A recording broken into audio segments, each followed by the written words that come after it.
ਸਾਰੇ ਲੋਕ ਜਾਣਦੇ ਆ ਕਿ ਜੀਸਸ ਕੌਣ ਸਨ, ਠੀਕ ਹੈ। ਪਿੱਛੇ ਜੇ ਕ੍ਰਿਸਮਸ ਲੰਘਿਆ, ਹਾਲਾਂਕਿ ਉਹਨਾਂ ਦਾ ਕ੍ਰਿਸਮਸ ਨਾਲ ਕੋਈ ਲੈਣਾ ਦੇਣਾ ਨਹੀਂ ਹੈ, ਬਟ ਫਿਰ ਵੀ ਸਭ ਨੂੰ ਪਤਾ ਹੈ ਕਿ ਈਸਾ ਮਸੀਹ ਕੌਣ ਸੀ, ਠੀਕ ਹੈ। ਕਿ ਇਸਲਾਮ ਦੇ ਵਿੱਚ ਮੰਨਣਾ ਹੈ ਕਿ ਹਜ਼ਰਤ ਮਰੀਮ ਦੇ ਬੇਟੇ ਸਨ ਈਸਾ ਮਸੀਹ, ਅਤੇ ਕ੍ਰਿਸਚੈਨਿਟੀ ਈਸਾਈਆਂ ਦੇ ਵਿੱਚ ਮੰਨਣਾ ਹੈ ਕਿ he is the son of the God. Islam ਦੇ ਵਿੱਚ ਮੰਨਣਾ ਹੈ ਕਿ ਰੱਬ ਦਾ ਕੋਈ ਵੀ ਔਲਾਦ ਨਹੀਂ ਹੈ, ਰੱਬ ਦੀ ਮਤਲਬ ਇੱਦਾਂ ਕੋਈ ਅੱਗੇ ਫੋਰਮ ਨਹੀਂ ਹੈ ਕਿ ਆਪਾਂ ਇਹ ਕਹਿ ਸਕੀਏ ਕਿ ਇਹ ਰੱਬ ਦਾ ਪੁੱਤਰ ਹੈ, ਠੀਕ ਹੈ। ਸੋ ਇਹ ਗੱਲਾਂ ਹੈ। ਸੋ ਇਸਲਾਮ ਦੇ ਵਿੱਚ ਹੋਰ ਮਾਨਤਾ ਜੀਸਸ ਕ੍ਰਾਈਸਟ ਨੂੰ ਲੈ ਕੇ, ਅਤੇ ਈਸਾਈਆਂ ਦੇ ਵਿੱਚ ਹੋਰ ਮਾਨਤਾ। ਸੋ ਅੱਜ ਦੇਖਾਂਗੇ 10 surprising facts about Jesus in Islam. Video interesting ਹੋਏਗੀ, ਕੁਝ ਨਵਾਂ ਜਾਣਾਂਗੇ, ਕੁਝ ਨਵੀਂ ਇਨਫੋਰਮੇਸ਼ਨ ਗੇਨ ਕਰਾਂਗੇ। ਸੋ ਵੀਡੀਓ ਪੂਰੀ ਦੇਖਿਓ ਬਿਲਕੁਲ ਐਂਡ ਤੱਕ। ਛੋਟੀ ਜੀ ਹੈ, 6 ਮਿੰਟ ਦੀ ਵੀਡੀਓ ਹੈ। Original link in the description below.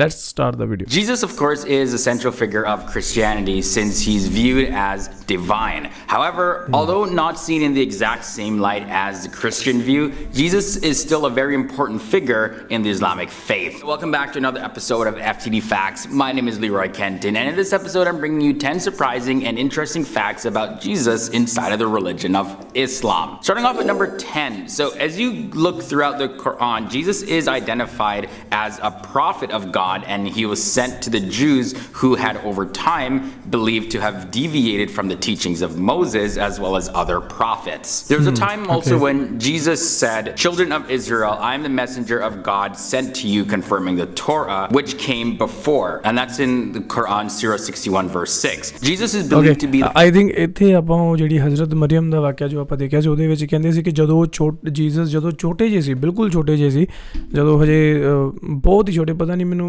ਮਤਲਬ ਕਿ ਜਦੋਂ ਹਜੇ ਬੱਚਾ ਹੱਥਾਂ 'ਚ ਹੁੰਦਾ, ਬੋਲਣਾ ਵੀ ਨਹੀਂ ਸਿੱਖਦਾ, ਹਜੇ ਕੋਈ ਮੂਵਮੈਂਟਸ ਵੀ ਨਹੀਂ ਇੰਨੀਆਂ ਜ਼ਿਆਦਾ ਕਰਦਾ, ਉਦੋਂ ਕਹਿੰਦੇ ਜੀਸਸ ਖੁਦ ਬੋਲ ਕੇ ਉਹਨਾਂ ਨੇ ਕਿਹਾ ਕਿ ਮੈਂ ਮਤਲਬ ਕਿ ਇੱਕ ਮੈਸੇਂਜਰ ਆ ਜਿਹੜਾ ਕਿ ਰੱਬ ਨੇ ਭੇਜਿਆ।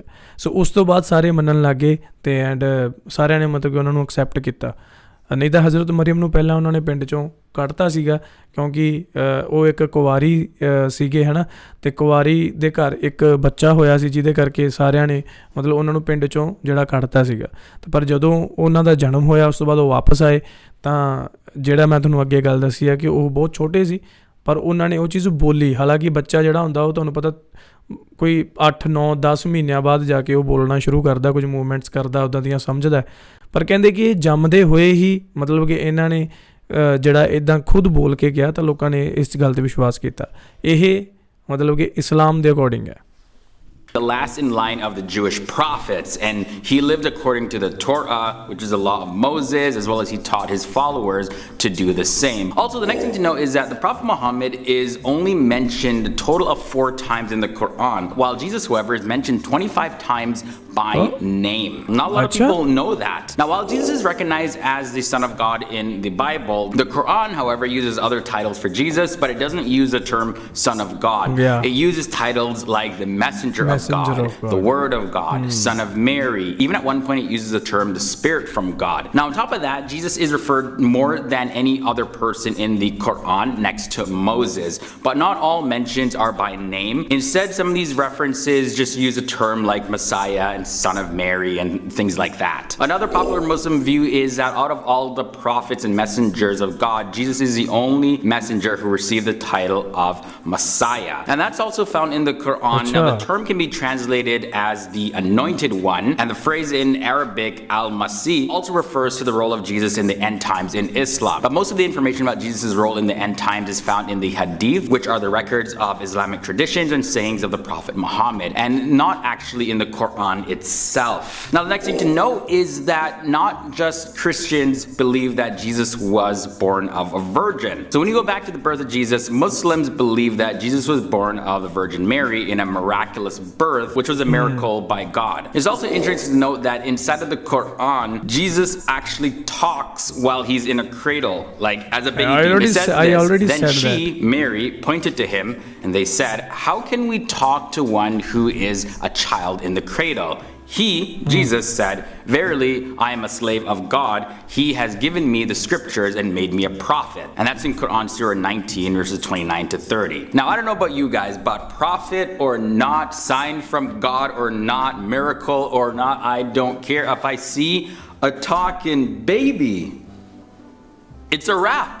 Like, I'm gone, guys. Also, Jesus is known for performing many miracles, not just talking in a cradle. The Quran says in Surah 5, verses 110, "Behold, I taught you the book and wisdom, the law and the gospel. And behold, you make out of clay, as it were, the figure of a bird by my leave. And you breathe into it, and it becomes a bird by my leave. And you heal those born blind, and the lepers by my leave. And behold, you bring forth the dead by my leave." So those are multiple miracles that Jesus was able to perform according to the Quran. Now let's talk about Jesus in the end times according to popular Muslim belief. So in the end times, Jesus is actually going to declare Islam to be the true religion, and all of the Christians will convert at the time. So all other religions will be eliminated, but the earth is going to experience peace. Like even the animal kingdom is going to experience peace. Crops and wildlife and everything is just going to be super flourishing. And for this time period, there's going to be no wars. It's just going to be complete peace. However, this reign of Jesus is believed to just last only 40 years. And during that time, he'll go to Mecca regularly to perform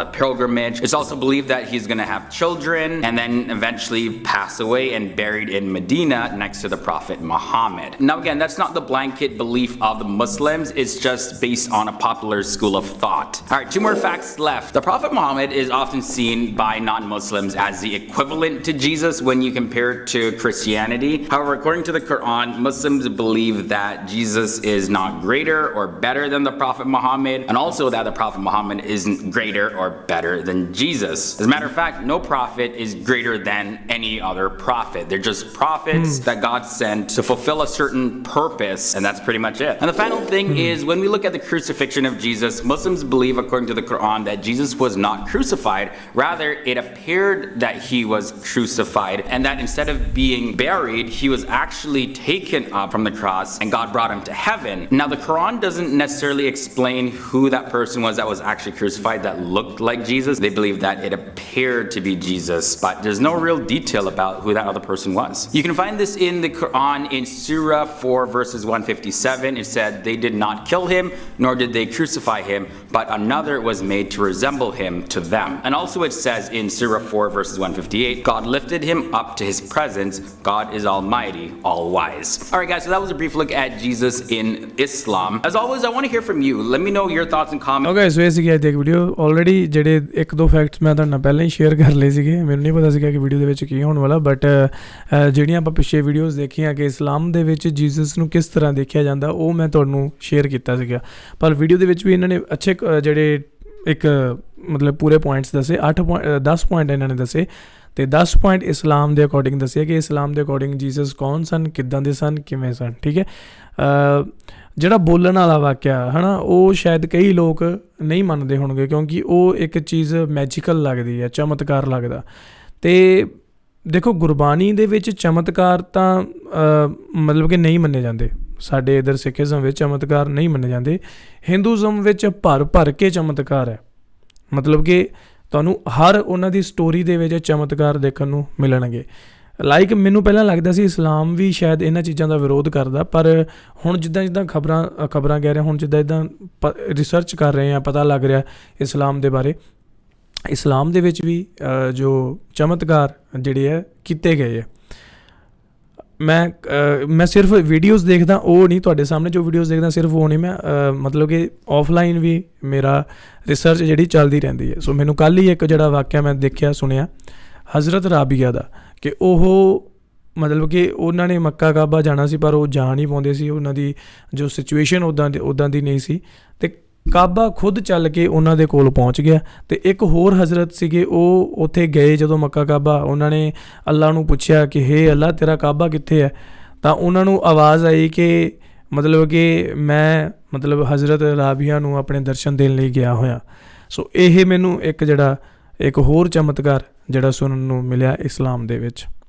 ਫਿਰ ਮੇਰਾ question ਮਨ 'ਚ ਇਹ ਆਇਆ, ਕਿਉਂਕਿ Sikhism ਵਿੱਚ ਤੁਹਾਨੂੰ ਸਭ ਨੂੰ ਪਤਾ ਹੋਣਾ ਕਿ ਗੁਰੂ ਨਾਨਕ ਸਾਹਿਬ ਨੇ ਘੱਟੋ ਘੱਟ 40,000 ਕਿਲੋਮੀਟਰ ਦਾ ਜਿਹੜਾ ਸਫ਼ਰ ਤੈਅ ਕੀਤਾ ਆਪਣੀ ਪੂਰੀ ਲਾਈਫ ਜਰਨੀ ਦੇ ਵਿੱਚ ਪੈਦਲ ਤੁਰ ਕੇ। ਉਹਨਾਂ ਨੇ ਪੂਰੇ ਸੰਸਾਰ ਦਾ ਜਿਹੜਾ ਮਤਲਬ ਕਿ ਪਾਰ ਉਤਾਰਾ ਕੀਤਾ, ਜਿੱਥੇ ਜਿੱਥੇ ਵਹਿਮ ਭਰਮ ਪਖੰਡ ਚੱਲਦੇ ਸੀ ਉਹਨਾਂ ਨੂੰ ਲੋਕਾਂ ਨੂੰ ਉੱਥੋਂ ਕੱਢਿਆ ਤੇ ਇੱਕ ਸੱਚ ਦਾ ਉਪਦੇਸ਼ ਦਿੱਤਾ, ਇੱਕ ਸੱਚੇ ਰੱਬ ਵੱਲ ਤੋਰਿਆ।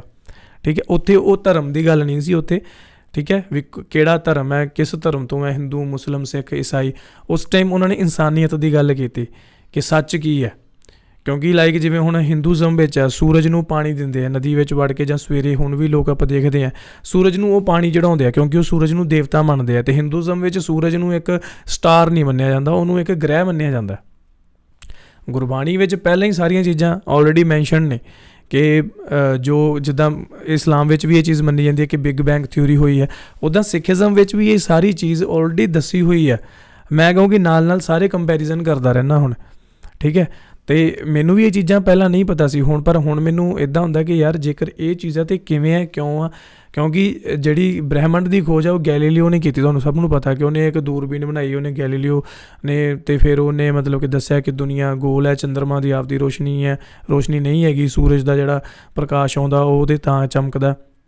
ਇਹ ਸਭ ਚੀਜ਼ਾਂ ਗੁਰਬਾਣੀ 'ਚ ਆਲਰੇਡੀ ਲਿਖੀਆਂ ਹੋਈਆਂ, ਠੀਕ ਹੈ। ਜੇਕਰ ਤੁਸੀਂ ਕਹੋਗੇ ਤਾਂ ਮੈਂ ਤੁਹਾਨੂੰ ਉਹ ਵੀ ਇੱਕ ਜਿਹੜੇ ਆਪਾਂ ਫੈਕਟਸ ਨਾਲ ਵੀਡੀਓਜ਼ ਜਿਹੜੀਆਂ ਆਪਾਂ ਅਪਲੋਡ ਕਰਨੀਆਂ ਸ਼ੁਰੂ ਕਰ ਦਾਂਗੇ, ਠੀਕ ਹੈ। ਅਤੇ ਅੱਛਾ, ਮੈਂ ਗੱਲ ਆਪਣੀ ਕਿਤੇ ਹੋਰ ਵੱਲ ਚਲੀ ਗਈ। ਗੱਲ ਇੱਧਰ ਸੀਗੀ ਕਿ ਜੇਕਰ ਮਿਰਾਕਲ ਦੀ ਗੱਲ ਹੁੰਦੀ ਆ ਤਾਂ ਫਿਰ ਗੁਰੂ ਨਾਨਕ ਸਾਹਿਬ ਤਾਂ ਮੱਕਾ ਕਾਬਾ ਵੀ ਗਏ ਸੀ, ਤਾਂ ਉੱਧਰ ਉਹਨਾਂ ਨੇ ਜਿਹੜਾ ਇੱਕ ਉਹਨਾਂ ਦੀ ਇੱਕ ਸਾਖੀ ਹੈ, ਤਾਂ ਵੀ ਜਿੱਧਰ ਗੁਰੂ ਨਾਨਕ ਸਾਹਿਬ ਨੇ ਮਤਲਬ ਕਿ ਜਿੱਧਰ ਨੂੰ ਗੁਰੂ ਨਾਨਕ ਸਾਹਿਬ ਨੇ ਮੂੰਹ ਕੀਤਾ ਉੱਧਰ ਨੂੰ ਮੱਕਾ ਕਾਬਾ ਦਾ ਜਿਹੜਾ ਮੂੰਹ ਹੋ ਗਿਆ। ਤਾਂ ਫਿਰ ਉਹ ਸਟੋਰੀ ਕਿਉਂ ਨਹੀਂ ਮੰਨੀ ਜਾਂਦੀ? ਜੇਕਰ ਮਿਰਾਕਲ ਇਹ ਵਾਲੀ ਮੰਨੀ ਜਾਂਦੀ ਹੈ ਕਿ ਕਾਬਾ ਖੁਦ ਚੱਲ ਕੇ ਹਜ਼ਰਤ ਰਾਬੀਆ ਜੀ ਕੋਲ ਗਿਆ, ਤਾਂ ਫਿਰ ਇਹ ਸਟੋਰੀ ਕਿਉਂ ਨਹੀਂ ਮੰਨੀ ਜਾਂਦੀ? ਕਿਉਂਕਿ ਉਹ ਵੀ ਤਾਂ ਮੈਸੇਂਜਰ ਆਫ ਗੋਡ ਹੀ ਨੇ, ਗੁਰੂ ਨਾਨਕ ਸਾਹਿਬ ਵੀ ਤਾਂ ਮੈਸੇਂਜਰ ਆਫ ਗੋਡ ਨੇ, ਅਤੇ ਉੱਦਾਂ ਹੀ ਬਾਕੀ ਪ੍ਰੋਫਿਟ ਹੋਏ ਨੇ। ਸੋ ਇਹ ਜਿਹੜੀਆਂ ਕਨਫਿਊਜ਼ਨ ਹੈ ਨਾ, ਇਹ ਹੁਣ ਮੈਨੂੰ ਨਹੀਂ ਪਤਾ ਇਹ ਕਿਹਨਾਂ ਵੱਲੋਂ ਪਾਈਆਂ ਗਈਆਂ ਅਤੇ ਇਹ ਕਿਉਂ ਪਾਈਆਂ ਗਈਆਂ। ਅਤੇ ਪਰ ਜਿਹੜਾ ਅੱਜ ਦਾ ਮਾਹੌਲ ਹੈ ਨਾ, ਜੇਕਰ ਇਸ ਗੱਲ ਨੂੰ ਆਪਾਂ ਸਾਈਡ 'ਤੇ ਰੱਖ ਦਈਏ, ਅੱਜ ਦਾ ਮਾਹੌਲ ਤੁਹਾਨੂੰ ਸਭ ਨੂੰ ਪਤਾ ਕਿ ਨਿਊ ਵਰਲਡ ਆਰਡਰ ਦਾ ਜਿਹੜਾ ਚੱਲ ਰਿਹਾ ਸਿਸਟਮ, ਠੀਕ ਹੈ। ਕਰੋਨਾ ਆਇਆ, ਕਰੋਨਾ ਨੇ ਆਪਣੇ 2-2 ਸਾਲ ਸਭ ਦੇ ਬੇਕਾਰ ਕੀਤੇ। ਆਪਾਂ ਨੂੰ ਵੈਕਸੀਨ ਲਗਾਈਆਂ ਗਈਆਂ ਧੱਕੇ ਨਾਲ। ਹੁਣ ਕਈ ਥਾਵਾਂ 'ਤੇ ਕਿ ਵੈਕਸੀਨ ਤੋਂ ਬਾਅਦ ਲੋਕਾਂ ਵਿੱਚ ਹਾਰਟ ਅਟੈਕ ਦੀ ਜਿਹੜੀ ਰੇਸ਼ੋ ਆ ਉਹ ਜ਼ਿਆਦਾ ਹੋ ਗਈ ਹੈ। ਕਿਸੇ ਨੂੰ ਕੋਈ ਪ੍ਰੋਬਲਮ ਆ ਗਈ, ਕਿਸੇ ਨੂੰ ਕੋਈ ਪ੍ਰੋਬਲਮ ਆ ਗਈ, ਧੱਕੇ ਨਾਲ ਵੈਕਸੀਨੇਟ ਕੀਤੇ ਗਏ। ਇਹ ਨਿਊ ਵਰਲਡ ਆਰਡਰ ਹੈ? ਇਹ ਕੀ ਹੈ? ਇਹ ਇੱਕ ਸਾਇਲੈਂਟ ਵਾਰ ਹੈ, ਸਾਇਲੈਂਟ ਵਾਰ ਚੱਲ ਰਹੀ ਹੈ। ਇਹਦੇ ਬਾਬਤ ਵੀ ਜੇ ਤੁਸੀਂ ਕਹੋਗੇ ਮੈਂ ਪੂਰੀ ਵੀਡੀਓ ਬਣਾ ਸਕਦਾ, ਬਹੁਤ ਡੀਪ ਗੱਲਾਂ ਨੇ ਯਾਰ। ਇਹ ਸੋਚਣ ਵਾਲੀਆਂ ਗੱਲਾਂ। ਇਹ ਝੂਠ ਨਹੀਂ ਗਾ, ਇਲੂਮੀਨਾਤੀ ਝੂਠ ਨਹੀਂ ਗਾ, ਇਲੂਮੀਨਾਤੀ ਹੀ ਰੂਲ ਕਰ ਰਹੀ ਹੈ ਪੂਰੇ ਵਰਲਡ ਨੂੰ, ਠੀਕ ਹੈ। ਇਹ ਗੱਲਾਂ ਸੱਚ ਨੇ। ਜੇਕਰ ਤੁਸੀਂ ਕਹੋਗੇ ਮੈਂ ਇਹਦੇ ਬਾਰੇ ਪੂਰੀ ਵੀਡੀਓ ਬਣਾ ਸਕਦਾ। ਇਸਲਾਮ ਦੇ ਵਿੱਚ ਵੀ ਦੱਜਾਲ ਨੂੰ ਮੰਨਿਆ ਗਿਆ ਕਿ ਦੱਜਾਲ ਨੇ ਇੱਕ ਦਿਨ ਆਉਣਾ, ਐਂਡ ਉਹ ਗੱਲਾਂ ਸੱਚ ਨੇ, ਉਹ ਸ਼ੁਰੂ ਹੋ ਚੁੱਕੀਆਂ ਨੇ, ਠੀਕ ਹੈ। ਬਹੁਤ ਕੰਪਲੀਕੇਟਡ ਚੀਜ਼ਾਂ ਹੈ ਇਹ, ਆਪਾਂ ਸਟੈਪ ਬਾਏ ਸਟੈਪ ਕਰ ਸਕਦੇ ਹਾਂ ਜੇਕਰ ਤੁਸੀਂ ਸਾਥ ਦਿਓਗੇ ਤਾਂ, ਠੀਕ ਹੈ। ਜੇਕਰ ਤੁਸੀਂ ਇੰਟਰਸਟ ਦਿਖਾਓਗੇ ਤਾਂ ਹੀ ਮੈਂ ਉੱਦਾਂ ਦੀਆਂ ਵੀਡੀਓਜ਼ ਅਪਲੋਡ ਕਰੂੰਗਾ। ਅਦਰਵਾਈਜ਼ ਜੇਕਰ ਤੁਸੀਂ ਵੇਖਣਾ ਨਹੀਂ ਚਾਹੁੰਦੇ ਤਾਂ ਦੈਨ ਫਿਰ ਮੈਂ ਉਹੀ ਆਪਣਾ ਨੋਰਮਲ ਜੋ ਰਿਐਕਸ਼ਨਸ ਆਪਾਂ ਉਹ ਕਰਦੇ ਰਹਿੰਦੇ ਹਾਂ, ਠੀਕ ਹੈ। ਬਟ ਪਲੀਜ਼ ਕਮੈਂਟ ਡਾਊਨ ਬਿਲੋ ਕਿ ਆਪਾਂ ਇੱਧਰ ਵੱਲ ਜਾਈਏ ਕਿ ਨਾ ਜਾਈਏ। ਬਿਕੋਜ਼ ਦੇਖੋ ਮੇਰਾ ਤਾਂ ਮਨ ਕਰਦਾ ਕਿ ਆਪਾਂ ਹੁਣ ਰਲ ਕੇ ਸਾਰੇ ਇਸ ਚੀਜ਼ ਵੱਲ ਜਾਈਏ, ਕਿਉਂਕਿ ਜੇਕਰ ਇਹ 'ਚੋਂ ਆਪਾਂ ਨਿਕਲ ਗਏ ਤਾਂ ਠੀਕ ਹੈ, ਜੇਕਰ ਆਪਾਂ ਇਸ ਚੀਜ਼ 'ਚ ਫਸ ਗਏ ਨਾ ਤਾਂ ਆਪਾਂ ਨੂੰ ਕੋਈ ਨਹੀਂ ਬਚਾ ਸਕਦਾ। ਅਗਲੇ ਆਉਣ ਵਾਲੇ ਕੁਝ ਟਾਈਮ ਤੱਕ ਬੁਰਾ ਹਾਲ ਹੋਣ ਵਾਲਾ ਹੈ। ਚਾਹੇ ਤੁਸੀਂ ਕਲਾਈਮੇਟ ਚੇਂਜ ਦੀ ਗੱਲ ਕਰ ਲਓ, ਚਾਹੇ ਤੁਸੀਂ ਨਿਊ ਵਰਲਡ ਆਰਡਰ ਦੀ ਗੱਲ ਕਰ ਲਓ, ਚਾਹੇ ਤੁਸੀਂ ਜਿਹੜਾ ਹੁਣ UK ਦੇ ਵਿੱਚ ਪਿੱਛੇ ਕਾਮਨਵੈਲਥ ਗੇਮ ਹੋਈਆਂ ਉਹਦੇ ਵਿੱਚ ਸਭ ਨੇ ਸ਼ਰੇਆਮ ਦੇਖਿਆ ਕੀ ਹੋਇਆ, ਠੀਕ ਹੈ। ਅਤੇ ਹੁਣ ਕਤਰ ਦੇ ਵਿੱਚ ਵਰਲਡ ਕੱਪ ਹੋਇਆ, ਉਹ ਬਚ ਗਏ ਨਾ, ਉਹਨਾਂ ਨੇ ਸੇਧ ਦਿੱਤੀ ਇੱਕ, ਉਹਨਾਂ ਨੇ ਵੱਖਰੀ ਚੀਜ਼ ਚਲਾਈ ਨਾ। ਸੋ ਇਹ ਸੱਚਾਈ ਅਤੇ ਬੁਰਾਈ ਦੀ ਜੰਗ ਜਿਹੜੀ ਚੱਲਣੀ ਸ਼ੁਰੂ ਹੋ ਚੁੱਕੀ ਹੈ ਆਲਰੇਡੀ। ਆਪਾਂ ਨੂੰ ਘਰਾਂ 'ਚ ਬੈਠਿਆਂ ਨੂੰ ਪਤਾ ਨਹੀਂ ਲੱਗਦਾ, ਬਟ ਆਲਰੇਡੀ ਬਹੁਤ ਵੱਡਾ ਛੜਯੰਤਰ ਜਿਹੜਾ ਰਚਿਆ ਜਾ ਚੁੱਕਿਆ, ਉਹ ਇੰਪਲੀਮੈਂਟੇਸ਼ਨ ਹੋ ਰਹੀ ਹੈ। ਐਂਡ ਇਹ ਗੱਲਾਂ ਸੱਚ ਹੈ, ਇਹਨੂੰ ਝੂਠ ਨਾ ਮੰਨੋ, ਇਹਨੂੰ ਕੋਈ ਵਹਿਮ ਭਰਮ ਨਾ ਮੰਨੋ। ਇਲੂਮੀਨਾਟੀ ਸੱਚ ਹੈ, ਇਹ ਚੀਜ਼ਾਂ ਹੋ ਰਹੀਆਂ, ਠੀਕ ਹੈ। ਕਿਉਂਕਿ ਅਮਰੀਕਾ ਵਰਗੀਆਂ ਕੰਟਰੀਜ਼ ਵਿੱਚ ਤਾਂ ਹਾਲੀਵੁੱਡ ਦਾ ਬੁਰਾ ਹਾਲ ਹੋਇਆ ਪਿਆ। ਤੁਸੀਂ ਸਭ ਨੇ ਦੇਖਿਆ ਹੋਣਾ ਕਿ ਉਹਨਾਂ ਦੇ ਜੋ ਸਾਈਨਸ ਨੇ, ਉਹ ਜੋ ਸਾਈਨ ਕਰਕੇ ਫੋਟੋ ਖਿਚਾਉਂਦੇ ਆ, ਜਿੰਨੇ ਵੀ ਵੱਡੇ ਵੱਡੇ ਕ੍ਰਿਕਟਰਸ ਨੇ ਜਾਂ ਵੱਡੇ ਸਪੋਰਟਸ ਵਾਲੇ ਆ ਜਾਂ ਕੋਈ ਵੀ ਮਾਡਲਸ ਆ, ਕੋਈ ਐਕਟਰਸ ਆ, ਕੋਈ ਸਿੰਗਰਸ ਆ, ਕੋਈ ਰੈਪਰ ਹੈ, ਉਹ ਸਭ ਦੇ ਤੁਸੀਂ ਦੇਖੋ, ਮਾੜਾ ਸਰਚ ਕਰਕੇ ਦੇਖੋ, ਤੁਹਾਨੂੰ ਪਤਾ ਲੱਗੂਗਾ, ਹੈ ਨਾ। ਸੋ ਜਿਹੜੀਆਂ ਆਹ ਗੱਲਾਂ ਨਾ, ਹੁਣ ਇਹਨਾਂ ਵੱਲ ਵੀ ਆਪਾਂ ਨੂੰ ਧਿਆਨ ਦੇਣਾ ਚਾਹੀਦਾ, ਕਿਉਂਕਿ ਪਿੱਛੇ ਕੀ ਸੀਗਾ ਜੇਕਰ ਆਪਾਂ ਨੂੰ ਪਤਾ ਹੋਊਗਾ ਤਾਂ ਹੀ ਆਪਾਂ ਅੱਗੇ ਵੱਲ ਸੋਚ ਸਕਦੇ ਹਾਂ ਕਿ ਅੱਗੇ ਜਾ ਕੇ ਆਪਾਂ ਕੀ ਕਰ ਸਕਦੇ ਹਾਂ, ਠੀਕ ਹੈ। ਇੱਕ ਸੇਧ ਦੀ ਲੋੜ ਹੈ ਮੇਰੇ ਖਿਆਲ ਆਪਾਂ ਸਾਰਿਆਂ ਨੂੰ ਹੁਣ। ਬਾਕੀ ਤੁਸੀਂ ਮੈਨੂੰ ਕਮੈਂਟ ਕਰਕੇ ਦੱਸੋ ਕਿ ਆਪਾਂ ਇੱਦਾਂ ਦੀਆਂ ਜੋ ਵੀਡੀਓਜ਼ ਅਪਲੋਡ ਕਰੀਏ ਜਿਹਦੇ ਵਿੱਚ ਕੋਈ ਨਿਊ ਵਰਲਡ ਆਰਡਰ ਜਾਂ ਇਸਲਾਮ ਹਿਸਟਰੀ ਨਾਲ ਤਾਂ ਆਪਾਂ ਆਲਰੇਡੀ ਅਪਲੋਡ ਕਰ ਰਹੇ ਹਾਂ, ਸਿੱਖੀਜ਼ਮ ਹਿਸਟਰੀ ਨਾਲ ਰਿਲੇਟਡ ਵੀ ਇਸੇ ਚੈਨਲ 'ਤੇ ਕਰੀਏ, ਮੈਨੂੰ ਦੱਸੋ ਕਮੈਂਟ ਕਰਕੇ, ਠੀਕ ਹੈ। ਐਂਡ ਇਹਦੇ 'ਚ ਦੇਖੋ ਕਮੈਂਟਾਂ ਦੇ ਵਿੱਚ ਕੋਈ ਬਹਿਸਾ ਵਸਾਈ ਨਹੀਂ, ਕੋਈ ਇਹ ਨਹੀਂ ਕਿ ਮੈਂ ਉੱਚਾ ਤੂੰ ਨਹੀਂ ਮੈਂ, ਇਹ ਚੀਜ਼ਾਂ ਨਹੀਂ ਕਰਨੀਆਂ, ਕਿਸੇ ਨੂੰ ਕੋਈ ਬਹਿਸ ਵਸਾਈ ਨਹੀਂ ਕਰਨੀ।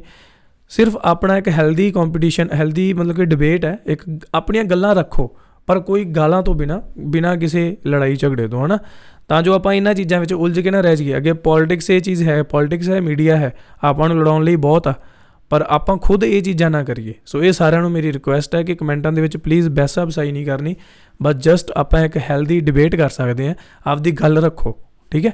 ਸੋ ਇਹ ਸੀ ਅੱਜ ਦੀ ਵੀਡੀਓ, ਕਮੈਂਟ ਜ਼ਰੂਰ ਕਰਿਓ, ਮਿਲਦੇ ਹਾਂ ਕਿਸੇ ਹੋਰ ਵੀਡੀਓ 'ਚ। ਸਤਿ ਸ਼੍ਰੀ ਅਕਾਲ।